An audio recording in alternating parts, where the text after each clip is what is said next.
Hoje nós vamos, então, ter o batismo. Como eu disse, é uma festa para nós. Só, de fato, lamento a gente sente a falta de alguns irmãos, né?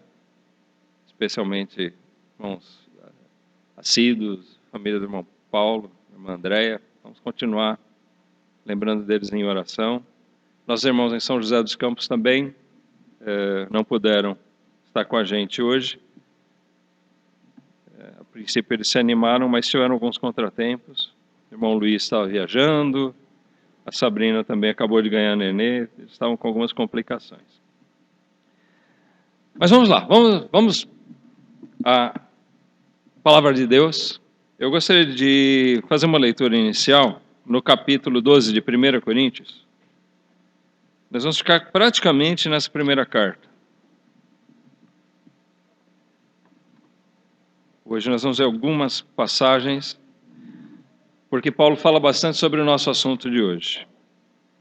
Primeiramente, nós vamos ler o versículo 27, capítulo 12, 1 Coríntios, capítulo 12, versículo 27.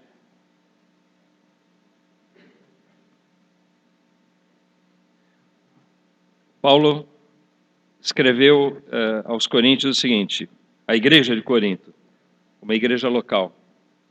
Ele diz o seguinte: ora, vós sois o corpo de Cristo e seus membros em particular.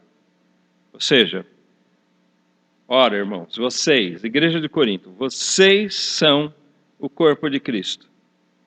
E cada um de vocês, um membro desse corpo de Cristo. Cada um de vocês individualmente. É isso que ele quis dizer, é isso que ele diz nesse versículo. Nós vamos meditar hoje sobre a importância de ser batizado e ser membro de uma igreja verdadeira.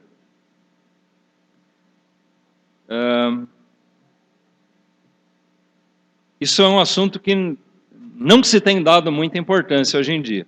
Muitas pessoas estão adotando assim, bom, qualquer igreja serve, né? Tanto faz, é tudo igual.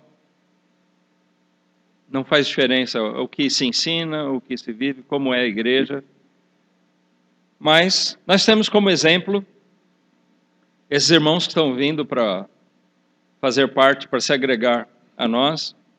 Né, a irmã Denise, que vai ser batizada hoje, o fato deles terem vindo começou desse desejo, dessa necessidade que, graças a Deus, né, eles tiveram, que Deus tocou no coração deles, de enxergar a necessidade de ter uma igreja verdadeira. Uma igreja boa, sadia, doutrinariamente, para fazer parte. Eu lembro bem da conversa, eu e o irmão Edson mantínhamos algumas conversas esporádicas pelo Face, né, pela internet, e um dia ele manifestou esse desejo, e nós passamos a orar. O desejo de fazer parte, de ter uma igreja séria, boa, doutrinariamente, zelosa.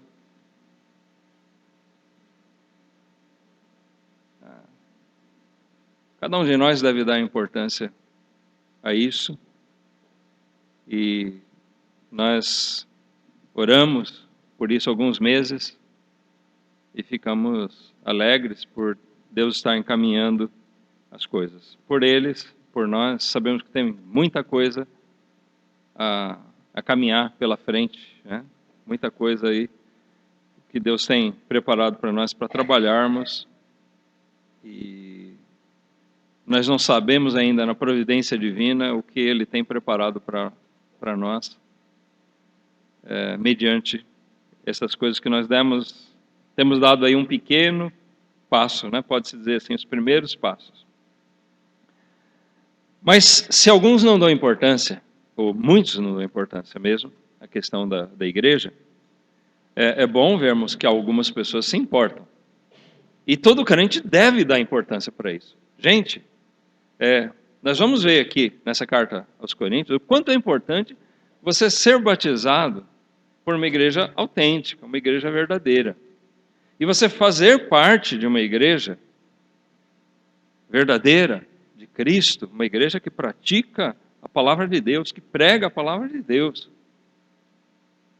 que vive a palavra de Deus, né? Ou que se aplica nessas coisas. Lógico, longe de nós dizermos, por exemplo, que a Igreja Batista Betel é uma perfeição. Nós somos repletos de falhas no cumprimento dessas coisas. Mas o zelo tem que existir, a legitimidade de uma igreja tem que existir, e ela se verifica não só mediante a sua linhagem, mas mediante a sua prática também. Nós cremos e ensinamos que um batismo, para ele ser bíblico, para ele ser correto, ele tem que preencher 4 quesitos, né? O candidato certo, o candidato convertido, o modo por imersão nas águas, né? Segundo ponto. O terceiro, o motivo, um testemunho público da fé. E o quarto motivo, que ou melhor dizendo, o quarto quesito, que é o ministrante, que é a igreja. Nós vamos ficar nesse quarto quesito hoje, tá? Vamos trabalhar em cima disso. Importante de ser batizado por uma igreja verdadeira, uma igreja saudável. Ou seja, é o ponto aqui, o quarto ponto que nós vamos abordar. Ser membro da igreja local como corpo de Cristo, como nós vemos aqui nesse versículo 27. Atentem para isso que Paulo disse para a igreja de Corinto, serve para nós. Todo crente tem que estar atento. Vocês são o corpo de Cristo. E cada um de vocês é um membro desse corpo em particular. Então você tem que se ver com essa responsabilidade de membro do corpo de Cristo. Amém? Você tem que ver na sua igreja um verdadeiro corpo de Cristo. Então a gente vai verificar aqui algumas coisinhas que Paulo fala, que dão maior luz sobre esse assunto. Vamos voltar um pouquinho nesse capítulo 12. Volte alguns versículos. Nós vamos ler versículos 12 a 14. Também esse 26 e 27, que foi o nosso versículo inicial. Mas vamos lá. No mesmo capítulo, se você ficou aí, 1 Coríntios 12, 14. 12 a 14. Paulo diz: porque assim como o corpo é um e tem muitos membros, e todos os membros, sendo muitos, são um só corpo, assim é Cristo também. Pois todos nós fomos batizados em um Espírito, formando um corpo, quer judeus, quer gregos, quer servos, quer livres. E todos temos bebido de um Espírito, porque também o corpo não é um só membro, mas muitos. Nessa parte, nós muitas vezes abordamos essa passagem para tratar do enfoque em que Paulo está aqui mesmo. Ele vai falar sobre a diversidade dos dons dentro da igreja. Então ele está dizendo aqui, olha, irmãos, todos nós somos um corpo só. A diversidade de dons. Então, Deus vai capacitar vai chamar um para fazer isso, outro chamar para fazer aquilo. Então, há diversidade nessas coisas. Então, um pode ser o pé, outro pode ser a orelha, outro pode ser o olho. Mas a verdade é que cada um desses membros é parte integrante do corpo e o corpo precisa delas. Tá certo? É isso que Paulo está enfocando aqui. Mas eu quero pegar esse trechinho aqui para chamar a atenção, dentro do nosso contexto, do nosso assunto, para o fato de que Paulo está, no meio disso, está dizendo como nós formamos um corpo com os outros membros. A semelhança do corpo humano. E como ele diz no versículo 12, assim como o corpo é um, ele está falando aqui de um corpo físico, um corpo humano. Como o corpo é um só, nós temos um corpo, tem uma mão aqui, outra aqui, mas é um corpo só. É o mesmo corpo. Ele está falando, a igreja também é assim, gente. A igreja tem que ser vista realmente como o corpo de Cristo. É um corpo só. E quando você faz parte de uma igreja, o que acontece? Você é um membro desse corpo. Você está ligado a ele. Essa mão está ligada a essa outra mão, ligada a esse olho. Para eu pegar esse microfone, meu olho olhou para o microfone, meu cérebro enviou comandos, né? Eu sei que eu vou pegar esse microfone porque eu estou olhando, meu olho está funcionando para enxergar aqui, o meu cérebro está processando isso. E assim funciona para todas as coisas que nós vamos fazer. Nosso corpo trabalha em conjunto, cada membro, mas é um corpo só. Não é assim que funciona? Né? Meu pé não sai, o pé esquerdo andando para um lado e o direito querendo andar para o outro.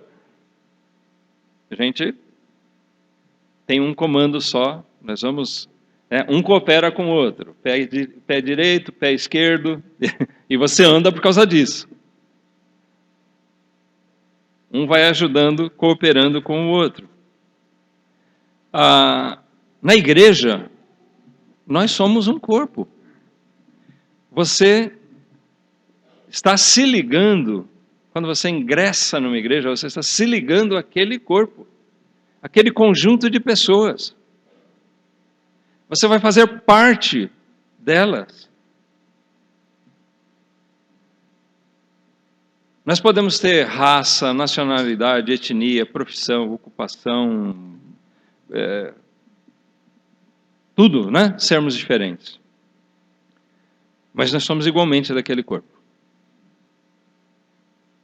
Aqui nós temos pessoas de várias origens, né? De várias profissões, mas isso não faz um mais membro do que o outro. Não é verdade? Nós somos diferentes em várias coisas, mas cada membro é parte desse corpo igualmente. O que ocorre a um afeta o outro. Versículo 26. Eu acabo de dizer, nós encontramos aqui, capítulo 12, versículo 26. Ele diz, de maneira que se um membro padece, todos os membros padecem com ele. E se um membro é honrado, todos os membros se regozijam com ele. Ora, vós sois o corpo de Cristo e seus membros em particular. É assim, e deve ser assim, o corpo de Cristo. Se um membro padece, todos padecem com ele. Se ele é honrado, né, todos são honrados, todos se alegram com ele. Quando um irmão, legitimamente, ele é honrado, ele é reconhecido por sua fidelidade, por sua lealdade, por sua capacidade. Nós sabemos que Deus concedeu a ele aquilo e nos alegramos porque ele está sendo abençoado naquelas coisas, porque ele está dando um bom testemunho lá fora, né? Ele está sendo reconhecido por uma coisa boa. Então, quando ele é honrado, nós nos alegramos com ele. Se ele padece, nós padecemos com ele. Tem pessoas que fazem parte do hall de membros da igreja, muitas vezes, mas elas não fazem parte da igreja. Ou não entenderam isso ainda. Porque quando um padece, parece que ele não padece junto, ele não está nem aí. Não há uma ligação. Se você se vê assim, precisa perceber que existe um problema com você. Você não está agindo como parte do corpo.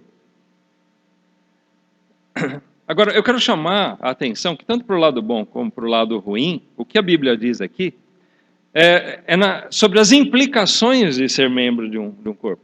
O que acontece de bom e o que faz de bom um membro do corpo afeta a mim, afeta todos os outros membros do corpo. Entendeu? Então, por isso é importante você fazer parte de uma igreja verdadeira, uma igreja boa. Por quê? O crescimento espiritual de um membro ou de alguns membros nos afeta.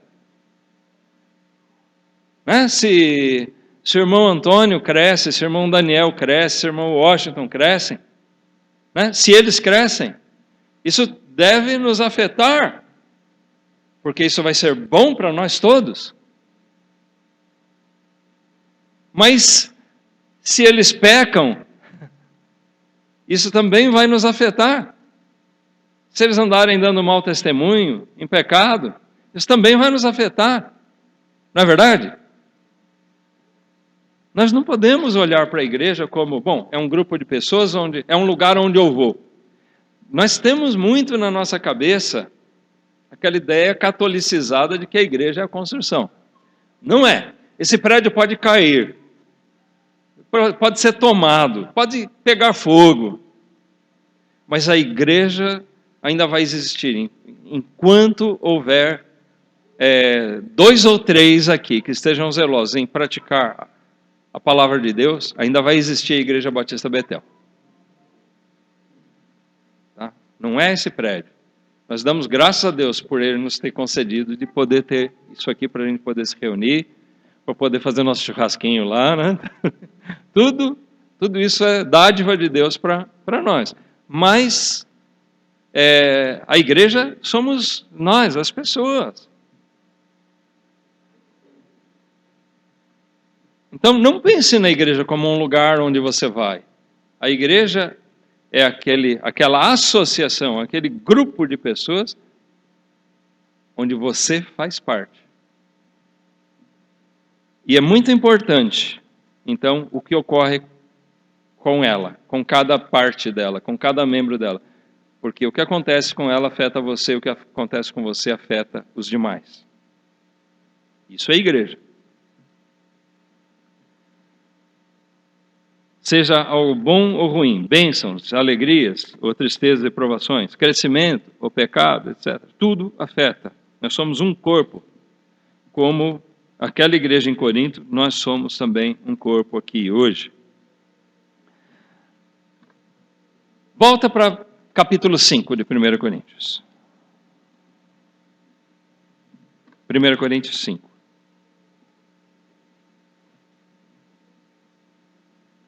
Eu falei aqui em associar-se. Né? Nós vamos ver que Paulo usa muito a respeito disso. Nesse capítulo 5, Paulo está tratando de um caso que havia na igreja de Corinto. É bem conhecido para quem já estudou, já ouviu algumas pregações em Corinto. Havia um caso de pecado grosseiro no meio da igreja e eles estavam fazendo vistas grossas para aquilo. Então, Paulo escreveu esse trecho da carta para exortar, chamar a atenção daquela igreja.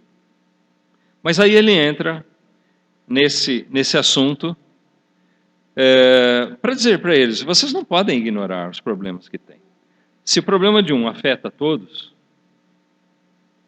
prestem atenção nisso. Olha o versículo 7. Vamos ler aqui a partir do versículo 7.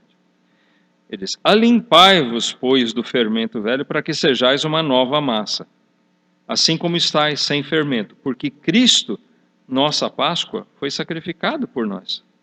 Por isso façamos a festa, não com o fermento velho. Tá? O fermento velho é a representação aqui da presença do pecado, né? A nossa velha maneira de viver. Então não façamos a festa. Eu estou falando aqui da maneira que nós vivemos, cultuando a Deus.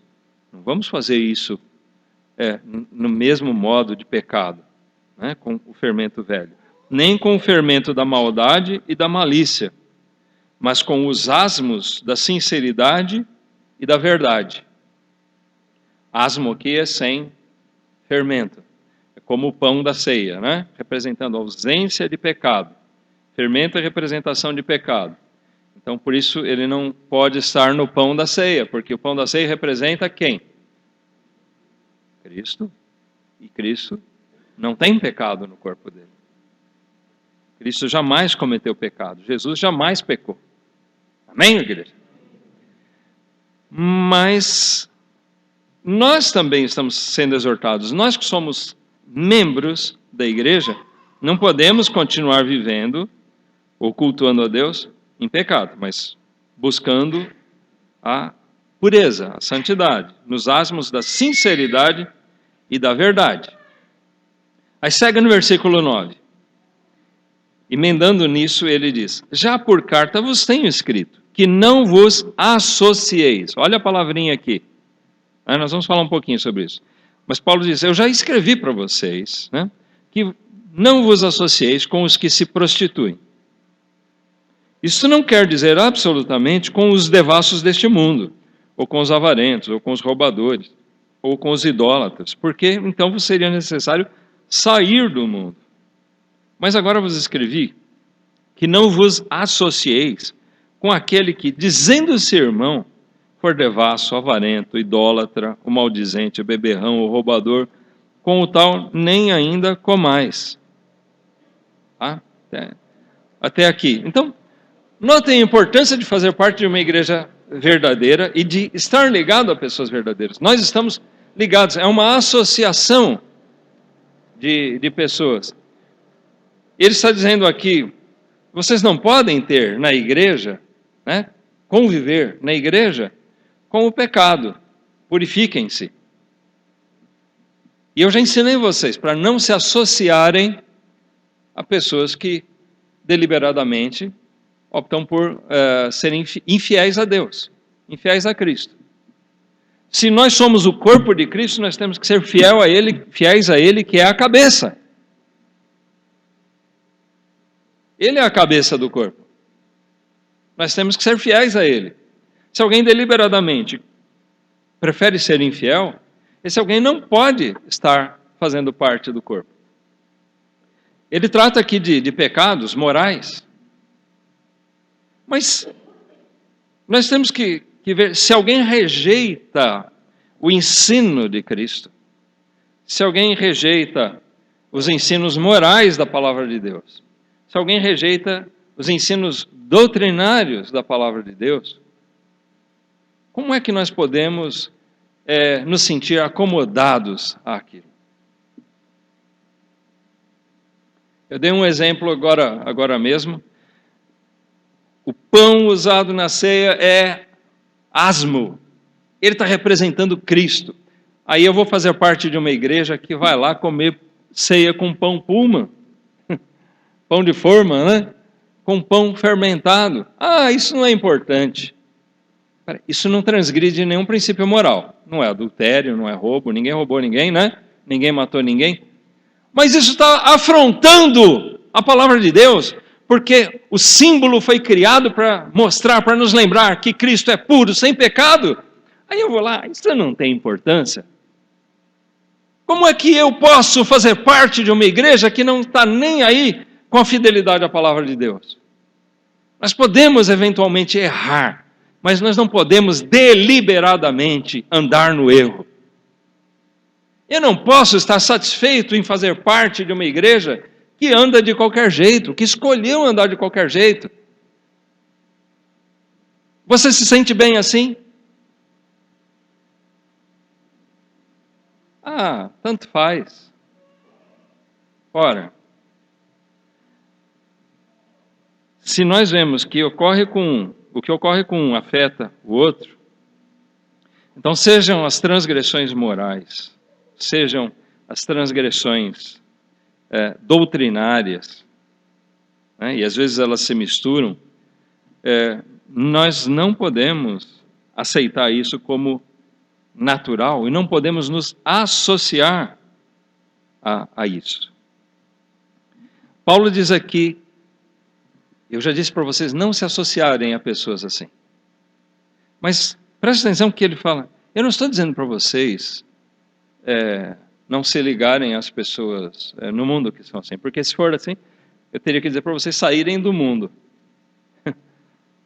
Se você for falar, eu não trabalho para quem ou com quem não for cristão, você vai morrer de fome. Você não vai arrumar emprego, né?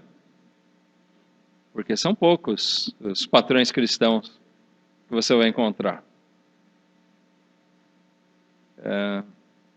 São poucas as pessoas, né? Você vai vender para crentes e para ímpios, você vai prestar serviço para crentes e para ímpios. Paulo não está dizendo isso, olha, se desliguem, não tenham nada com as pessoas. Não, pelo contrário, nós temos que estar no mundo para ser luz no mundo. Nós não podemos ser influenciados por eles. Mas ele está falando aqui, eu não estou dizendo isso, eu estou dizendo para vocês não se ligarem, não se associarem àqueles que, se dizendo irmãos, praticam as coisas do mundo. Aqueles que se dizem crentes, mas rejeitam a fidelidade a Cristo. Então imagina você numa igreja, né, você vai fazer parte de uma igreja, bom, eu sou membro da igreja tal, mas aquela igreja, como é que ela é? Ela não tem zelo doutrinário.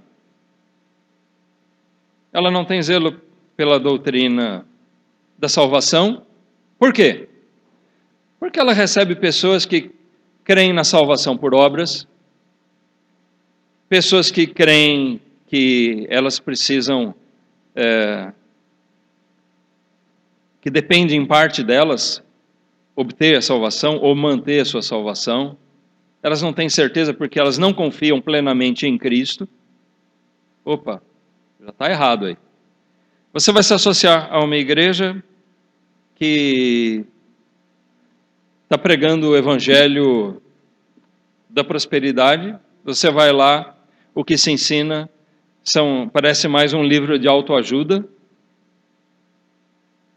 É mais psicologia do que Bíblia, ou só psicologia, e a Bíblia é só usada como pretexto. Aí você vai falar, eu estou ligado a uma igreja verdadeira. Você está se associando a pessoas que estão rejeitando a fidelidade a Cristo. Na cabeça de um crente, no coração de um crente, não pode passar a opção de ficar, né, de fazer parte de uma igreja dessa maneira. Falhas, erros, todas as igrejas têm porque elas são compostas de pessoas, por pessoas, tá certo? Mas nós não estamos falando dessas falhas. Nós estamos falando de infidelidade a Deus, infidelidade a Cristo. Você não pode achar natural isso se você é um crente verdadeiro. Se você é um crente verdadeiro, você quer ser o que para Cristo? Amém. Você quer ser fiel para Cristo. Mas você vai se associar a pessoas que são infiéis, pessoas que não estão nem aí com o que é ensinado na Bíblia, na palavra de Deus, toleram o pecado, ignoram as doutrinas porque acomodam os seus ensinos ao gosto popular, estão mais preocupados em agradar as pessoas do que agradar a Deus. Não dá, gente. Né? Por isso é muito importante, né, visto pelo lado positivo, nós conhecermos a palavra de Deus, então encontrarmos uma igreja verdadeira, para sermos batizados e fazer parte dela, nos associarmos àquelas pessoas, pessoas pecadoras como nós, amém? Cada um de nós aqui, eu olho para o rosto de cada um aqui e eu vejo um pecador, como eu. Quando eu me olho no espelho, eu vejo a mesma coisa. Mas pecadores remidos por Cristo. Pecadores que estão lutando contra a carne e pela graça de Deus buscando servir a Cristo. É isso que nós temos que ver.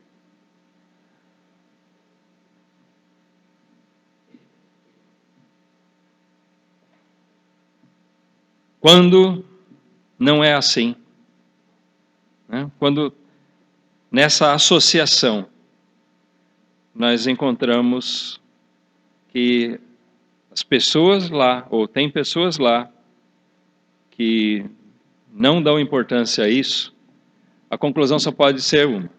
Ou eles, ou eu, alguém tem que sair.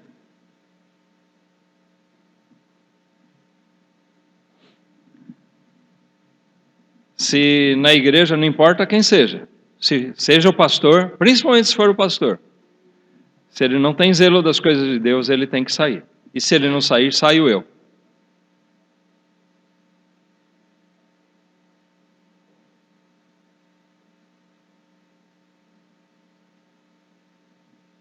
Paulo está ensinando aqui, irmãos, não tolerem, não se associem a pessoas assim. Se tem alguém assim na igreja, deliberadamente sendo infiel a Deus, ele tem que ser tirado.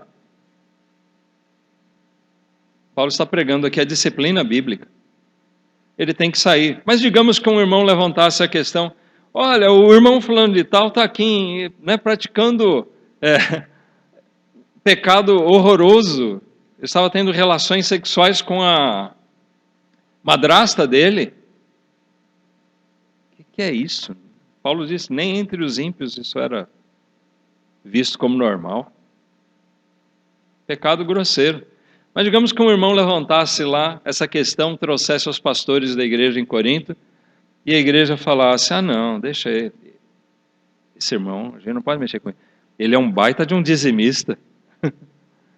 É um irmão antigo na igreja, não podemos mexer com essa família. Deixa ele vai se consertar, Deus vai trabalhar. Vai. O que você faria? Hã?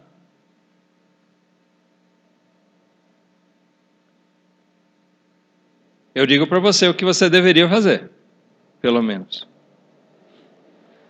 Você levantou a questão. Se a igreja não trata, é porque a igreja apoia aquilo. Então, ali, eu não posso me associar a pessoas assim. A Bíblia diz, não vos associeis a pessoas dessa maneira. Amém? Saia.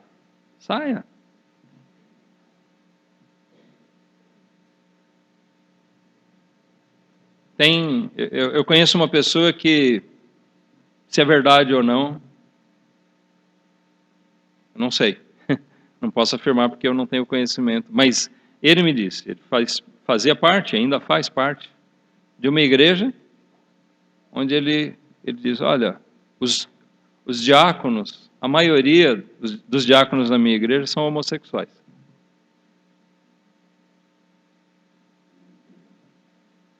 Tá, o que ele está fazendo lá ainda? Hã? Você critica um negócio, você vê isso não está de acordo com a Bíblia. Sabe? Quem quer ser homossexual, que seja. Né? Se ele quer ser adúltero, que seja. Ele vai dar contas a Deus, mas não na igreja de Cristo. Amém? Porque essas coisas não têm lugar no corpo de Cristo. Eu não posso me associar a pessoas assim. Não posso me associar a pessoas que não se importam com a palavra de Deus. Porque isso deixa de ser uma igreja. Não posso me associar a uma igreja, né, a um grupo de pessoas, onde um homem estabeleceu, fundou, ele criou suas doutrinas, ao seu próprio gosto, ele estabeleceu uma igreja do nada, sem autoridade de Deus, porque Jesus Cristo deu autoridade à sua igreja. Ide, né? Fazei discípulos, batizando, ensinando. Ali está a ordem para a igreja. E ensinar. E ela se multiplicar. Levar o evangelho a todos os cantos, né, do planeta. A missão é da igreja de gerar igrejas. A missão não é individual. Eu não posso sair daqui, ou qualquer um de nós sair daqui e falar, eu vou fundar a minha igreja. Tá? Sai alguém de uma igreja qualquer daí, ele vai lá, funda uma igreja, aí você vai lá e vai fazer parte dela. Ou daqui a pouco nós estamos recebendo, como muitas igrejas batistas estão fazendo hoje, recebendo pessoas com o batismo ministrado por aquela igreja. Aí nós vemos a autoridade. Alguém criou uma associação que não é uma igreja de Cristo, fez alguma coisa que se chama de batismo, parecido com o batismo, mas falso batismo, porque falta um requisito, pelo menos um requisito fundamental, da autoridade de quem vai ministrar. Jesus deu autoridade, deu ordem e autoridade à sua igreja para batizar. Não para qualquer pessoa. Aí, o que acontece? Essa pessoa recebe o batismo dessa falsa igreja, aí, por algum motivo, ele sai de lá e vem fazer parte de uma igreja de Cristo, e nós, para termos membros, recebemos ele de qualquer maneira. Está errado. É por isso que o rebatismo, chamado rebatismo, tem se tornado cada vez mais necessário, porque mais e mais pessoas vêm de denominações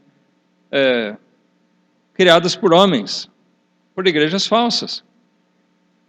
Alguém pode pensar, mas olha, eles estão pensando o quê? Que eles são melhores que os outros?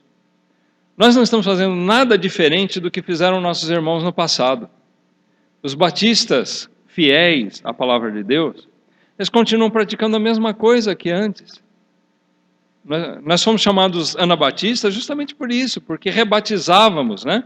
Nossos antepassados rebatizavam pessoas que vinham com o batismo infantil da Igreja Católica. Eles foram aspergidos lá e disseram para eles, vocês foram batizados, vocês agora são católicos. Aí essas pessoas ouviam o Evangelho e eram ensinados que eles tinham que ser batizados legitimamente, porque o batismo é para aquele que crê. E quando ele era bebezinho, ele não cria. Então ele precisava ser rebatizado. Se existe alguma coisa de errado no primeiro batismo, seja em qualquer um dos requisitos, nada impede, aliás, se faz necessário que ele tenha um batismo, né? A gente chama às vezes de rebatismo, mas na verdade é um batismo verdadeiro.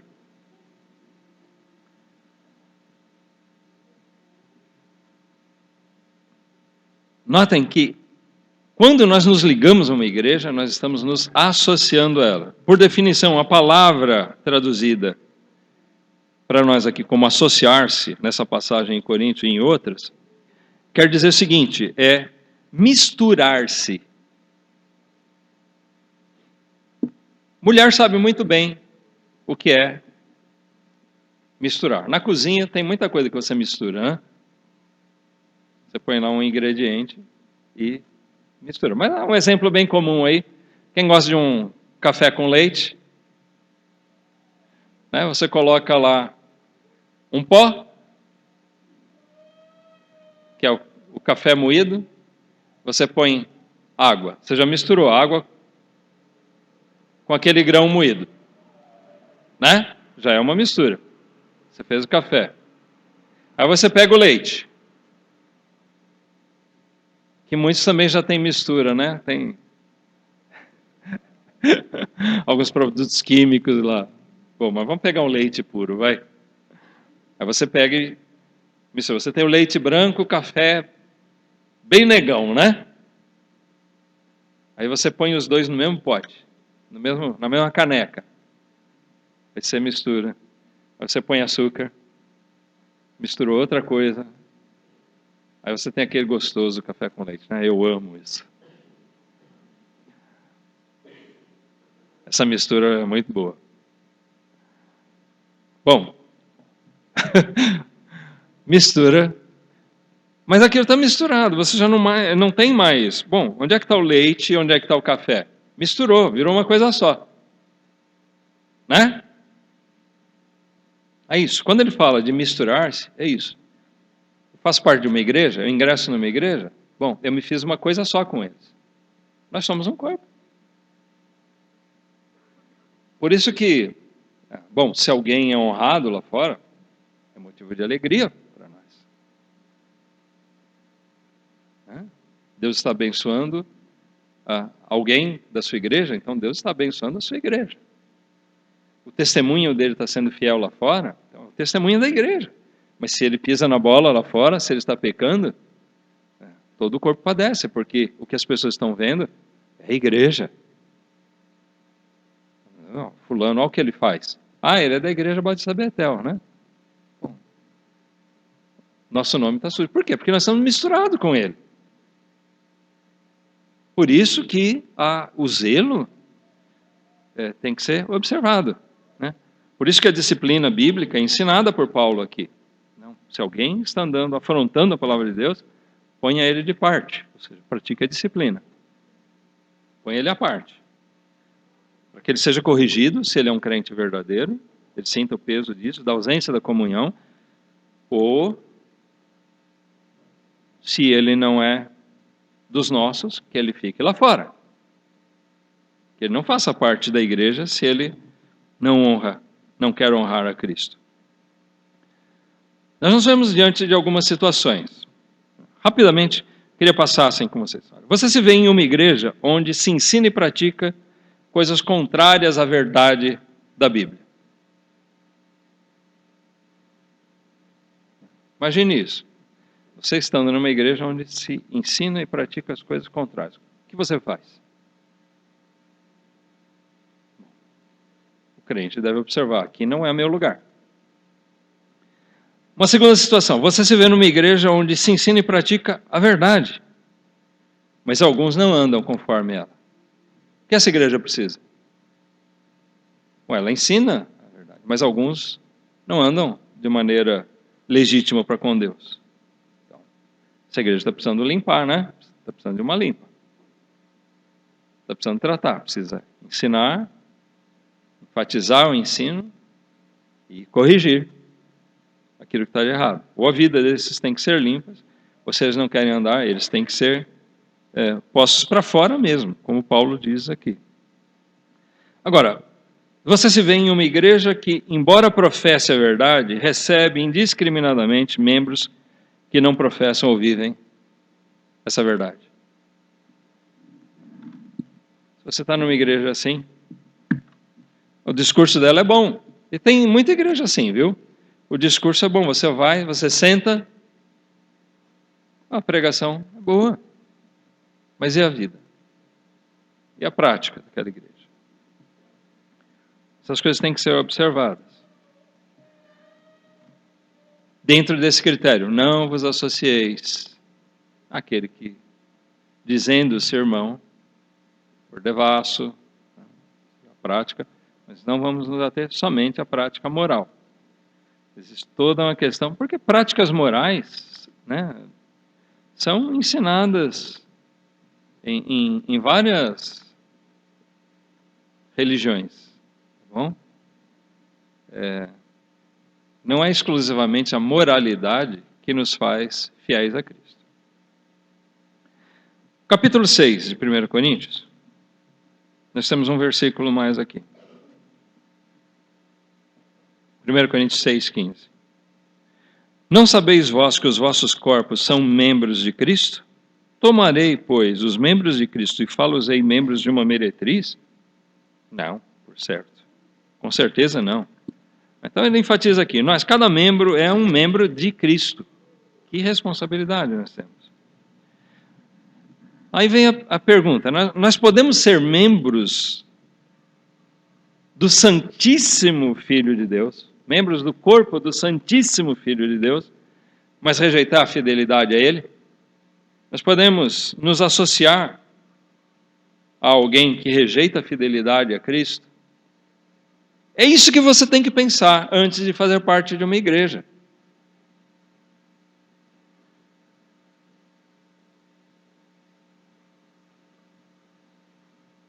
A última passagem aqui em Coríntios, nós vamos lá, na segunda carta, agora.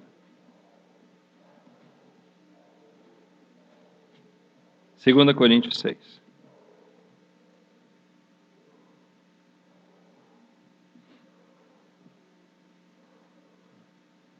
Versículo 14. Ele diz: não vos prendais a um jugo desigual com os infiéis, porque que sociedade tem a justiça com a injustiça? Que comunhão tem a luz com as trevas? Que concórdia há entre Cristo e Belial? Ou que parte tem o fiel com o infiel? E que consenso tem o templo de Deus com os ídolos? Porque vós sois o templo do Deus vivente. Como Deus disse, neles habitarei e entre eles andarei, e eu serei o seu Deus e eles serão o meu povo.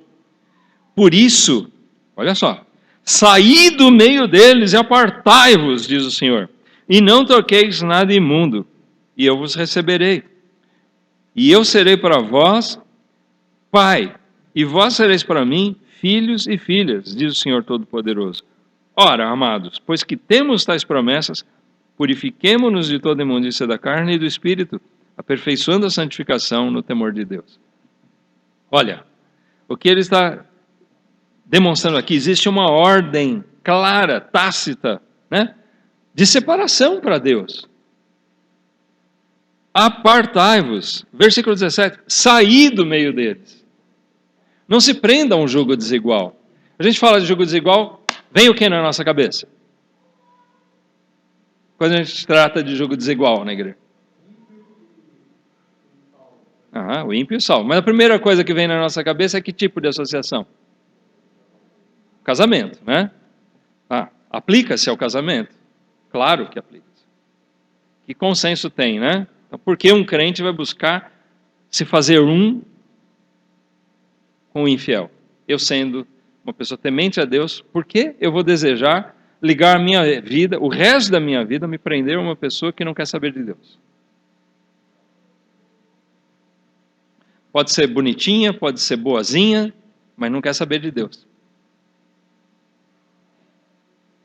Então logo eu vou ver que a beleza vai passar e ela já não vai ser mais tão boazinha assim, porque a ausência da presença de Deus na vida dela vai me trazer problemas. Problemas nós temos de qualquer maneira no casamento, né? Outro dia eu mencionei aqui. Paulo recomenda, no estudo da semana passada, Paulo recomenda, não casem. Bom, se você não consegue ficar sem, case-se, mas eu gostaria que vocês não casassem para poupar vocês de tribulações. O casamento sempre traz tribulação. Mas o casamento de alguém que quer fazer a vontade de Deus com alguém que não quer saber de Deus vai trazer muito mais tribulação e problemas quase sempre irreconciliáveis, né? A menos que haja operação milagrosa aí de Deus, mas a gente não deve fazer a bobagem esperando que Deus tem que ficar consertando tudo que a gente faz de errado. Mas esse jogo desigual não se prende só a casamento. Paulo não está falando aqui exclusivamente de casamento, ele está falando de uma maneira geral. Pode ser associação, sociedade, uma sociedade, uma empresa. Irmãos, eu tenho visto muito crente fazer essa bobagem. Nunca faça isso. Mas eu sei fazer isso e tem um amigo meu que sabe fazer aquilo, ou ele tem o dinheiro, eu sei fazer o trabalho, mas eu não tenho capital, então...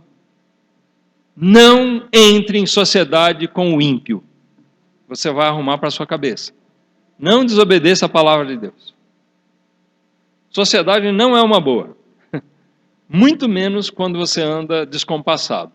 O jogo desigual aqui representa...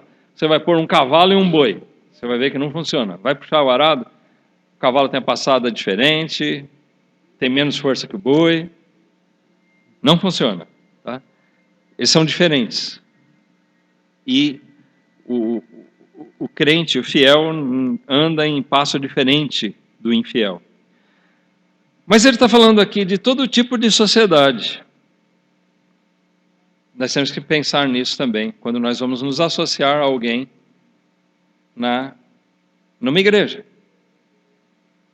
Como é que eu vou me associar a pessoas que não são fiéis à palavra de Deus? Que consenso há entre alguém que busca ser fiel a Deus e um grupo de pessoas que não se preocupa com isso? Mas eu tenho que ter uma igreja. Por que eu estou falando isso? Porque existem situações, né, que levam a isso. Muitas vezes o crente faz assim, eu tenho que mudar. Tá, você vai precisar mudar. Você vai para onde? Vou para uma cidade tal. Tem igreja lá? Batista, eu não vi nenhuma. mas tem outras. Não, se tem outras, então não tem. Você, curto e grosso, direto nisso, tá? Não tem. Se é outra denominação, não é igreja. Não é só a denominação que pratica, que prevalece. Mas às vezes tem igreja lá. A placa está batista, mas você vai ver a prática não é. Então não tem. O que eu diria para você? Se não tem uma igreja lá, não vá para lá. Ah, mas eu vou lá por causa de trabalho. Você não confia na providência de Deus para te suprir aqui? A menos que você vá para lá com outro intento. Você fala, não, eu estou preparado, eu vou para lá, nós vamos começar um trabalho lá. Tá. Lá não tem igreja, então nós vamos começar uma igreja lá. Vou começar a pregar o evangelho, né, e vamos ter uma igreja fiel a Cristo lá. Pela graça de Deus. Aí é outra coisa, né? Mas se você não tem isso firme no seu coração, debaixo de muita oração, não faça. Não vá. Mas se você for obrigado aí, às vezes tem situações, o marido descrente resolve ir, e a mulher tem que acompanhar o marido. Não dá para você dizer, não, abandona seu marido. Está errado isso, né? Então vai. Se ele está indo, você tentou, conversou, explicou, mas ele ponderou e resolveu ir, tá? Ele é o cabeça do lar. Você casou com um descrente, é um problema. Talvez vocês dois não eram convertidos antes, não há o que fazer. Siga o que a Bíblia diz. Seja fiel, acompanhe. Só que, quando você chegar lá, não tem uma igreja verdadeira, não tem uma igreja fiel para você fazer parte. O que geralmente fazem? Procura, eu vou na melhorzinha. Não vai na melhorzinha. A melhorzinha, se não é verdadeira, não é melhorzinha, é piorzinha. Ela vai te corromper. Muitas vezes eu tenho visto, nós pastores mesmo, recomendarmos isso, né? Falo em nome da categoria, bom, não tem uma igreja batista lá, então para você não ficar sem igreja, vai na melhorzinha que você achar. Não. Olha, esse discurso esquece. Se você é um crente verdadeiro, é melhor você ficar em casa, mas aplique-se, faça o seu cultinho lá. Domingo. Não tem igreja lá para você ir? Não tem uma igreja verdadeira? É melhor você pegar em casa, abrir a sua Bíblia, ler. Nós temos outros recursos, né? Pode, talvez assistir pregação. Tem algumas igrejas que estão fazendo como nós, algumas igrejas boas, que estão transmitindo seus cultos. Faça isso. Leia a Bíblia, ore. Você vai ser mais edificada, do que se você for numa igreja melhorzinha e vai ficar ouvindo um monte de minhoca, um monte de ensino deturpado, que aos poucos você vai se acomodando a eles. E outra, isso causa uma série de problemas. Se você se liga a uma igreja falsa assim, primeiro, você acaba se acomodando. Não é verdade? Porque em vez de buscar uma igreja verdadeira, você se acomoda àquela, você vai se ligando às pessoas, você se corrompe, porque os falsos ensinos vão fazendo sua cabeça e você vai se acomodando a eles. E se muda um crente verdadeiro para aquela cidade, ou se ele pensa em ir, ele vai olhar, não tem ninguém nessa cidade. Você está escondido lá no meio de uma igreja. A impressão que dá é, não tem ninguém aqui que deseja uma igreja verdadeira. Todos aqui estão satisfeitos com a forma que as igrejas são.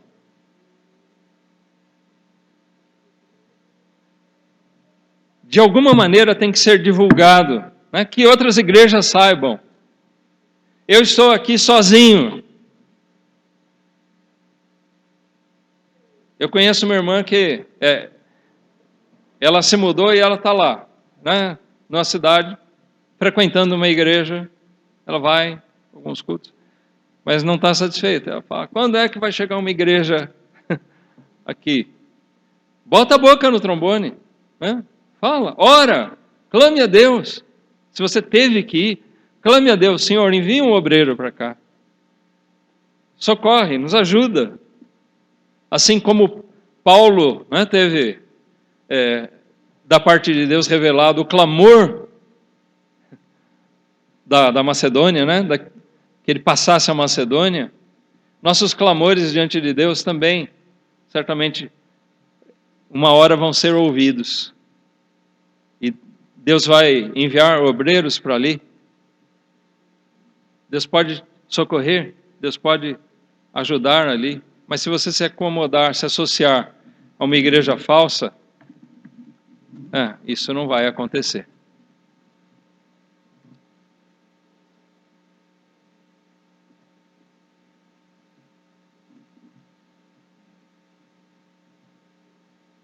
Então eu gostaria de levar você a pensar sobre isso. Quando você vai se ligar a uma igreja, que igreja vai te batizar? É uma igreja legítima, verdadeira de Cristo?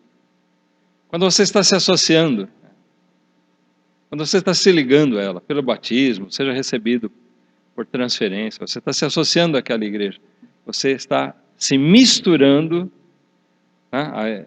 Essa palavra, eu disse, ela tem o sentido de misturar, mas ela tem o sentido de tornar-se íntimo de. Tá? O café se torna íntimo do leite. Eles estão tão juntinhos que você não consegue mais separar eles. Né? Eles estão tão misturados, tão juntos que não separa mais. E assim é a associação na igreja. Essa palavra quer dizer que nós nos tornamos uma coisa só. Então, note para a importância a quem você está se associando. Onde você está sendo ligado? Você está se tornando íntimo de um grupo de pessoas? E que qualifica essas pessoas mediante Deus? Eu queria pegar um texto, só para a gente concluir, de Efésios. Eu acho que é importante mencionarmos ele aqui, até porque ele é muito usado com relação a isso. Efésios 4. Rapidinho, só para a gente fechar aqui esse assunto. E é claro, a pregação. Efésios 4, por que ele é muito abordado quando se fala disso, de rebatismo, né? Porque aqui é aquela passagem que fala um só batismo, então tem muitas pessoas que falam, eu não posso ser rebatizado, eu já fui batizado na igreja tal, então se eu for batizado outra vez, eu estou pecando, porque a Bíblia fala, é um só batismo. Espera aí, leia com atenção, qualquer pessoa minimamente inteligente e que não seja mal intencionada, vai ler, vai entender o que está sendo dito aqui. Lê todo o contexto, nós vamos encontrar do que Paulo está falando aqui. Ele não está dizendo que você só pode se batizar uma vez. Mas o que ele está falando? Olha só, versículo 4. Ele diz, há um só corpo e um só espírito, como também fossem chamados em uma só esperança da vossa vocação. Um só Senhor, uma só fé, um só batismo, um só Deus e Pai de todos, o qual é sobre todos e por todos e em todos vós. Mas a graça foi dada a cada um de nós segundo a medida do dom de Cristo. O que ele está falando aqui? Que essas coisas, para os crentes verdadeiros, tá? É uma só. Um só Senhor, né? Uma só fé, um só batismo, uma só esperança. Ou seja, nós temos uma esperança em comum. A minha esperança é a mesma sua. Eu não tenho para mim uma esperança maior do que a sua. É a mesma esperança. É a mesma coisa que nós aguardamos. É a mesma fé, a mesma doutrina. É o mesmo Deus. Deus não é mais Deus e Pai para mim do que para você. Não, Valdir é meu queridinho. Não, não tem. Não há distinção. O que ele está falando é que essas coisas são comuns. São coisas em comum da graça. Né? Da graça comum de Deus aos crentes. Porém, depois ele vai dizer aqui, a partir do versículo 7, que existe diversidade de dons. O assunto é o mesmo lá de Coríntios, do capítulo 12. Tá? Nós somos todos parte do mesmo corpo, membros igualmente do corpo. É a mesma coisa que ele está falando, da igualdade da nossa condição, porém, diversidade de dons, e conforme Deus usa. É lógico que a forma que Deus usou Paulo não se compara a que ele usa um pastor hoje. Tá certo? Paulo foi usado grandemente. Né? É estranho, mas vou comparar Paulo comigo. O ministério de Paulo, tem como comparar com o meu? De jeito nenhum, né? Não dá. Agora, Deus não foi mais Deus para Paulo do que para mim. A fé, ou seja, a doutrina, aquilo em que nós cremos, é a mesma para Paulo, é a mesma para mim. Foi dado em comum. Ele recebeu de modo diferente, né, e ele foi usado por Deus para transmitir para mim, tá? Mas é a mesma. Do jeito que ele recebeu, ele transmitiu e chega para mim. Chega para você. Estou me comparando com ele, mas cada um de nós pode fazer o mesmo exercício, tá? Só para ilustrar a coisa. Então, o que ele está falando aqui? A maneira que nós vamos ser usados por Deus pode divergir. Mas há uma só esperança, um só Senhor, falando de Cristo aqui, uma só fé, um só batismo. É o mesmo, meu batismo é o mesmo, tem o mesmo valor que o seu. Agora, é óbvio que ele está falando aqui de crentes verdadeiros. Então, quando nós falamos de nos associar a uma igreja verdadeira, nós temos que nos ater a qual é a esperança. Todos os evangélicos têm a mesma esperança?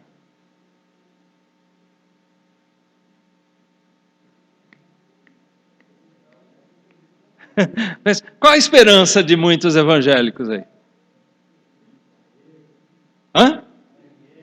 Isso, Senhor, qual é a minha esperança? Que Deus me faça, né, que nem aquele testemunho que eu vi na televisão lá, que eu tenha 5 carros importados na garagem, que eu tenha casa de campo, casa de praia, não sei o quê. A esperança de muita gente é essa. Agora, se nós temos a nossa esperança na glória do Senhor, se nós esperamos em Cristo, se nós esperamos ansiosamente aquele reino de justiça, aí nós temos uma esperança comum. Essa é a sua esperança? Você vai se associar a uma igreja que a esperança dele é o dinheiro?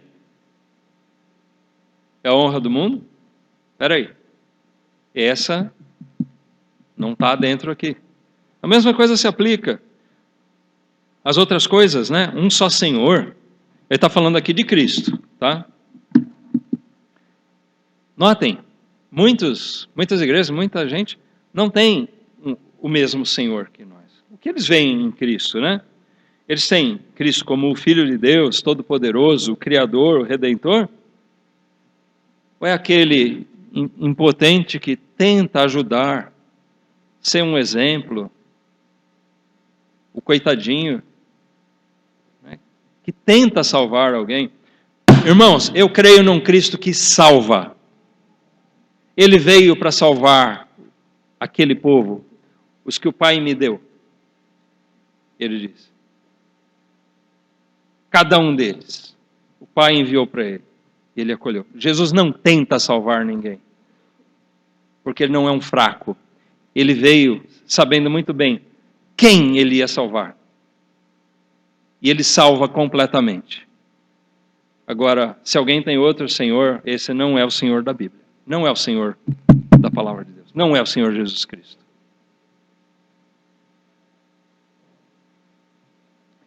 E assim, se nós pegarmos cada uma dessas coisas, se a esperança deles é outra, se o Senhor Jesus é outro, se o Deus e Pai, como eles veem, é outro, se a visão deles é outra, não é a bíblica, não é aquela que nós encontramos aqui. Se a fé deles é outra, peraí, eu não tenho nada em comum com eles, como é que eu vou me associar a eles?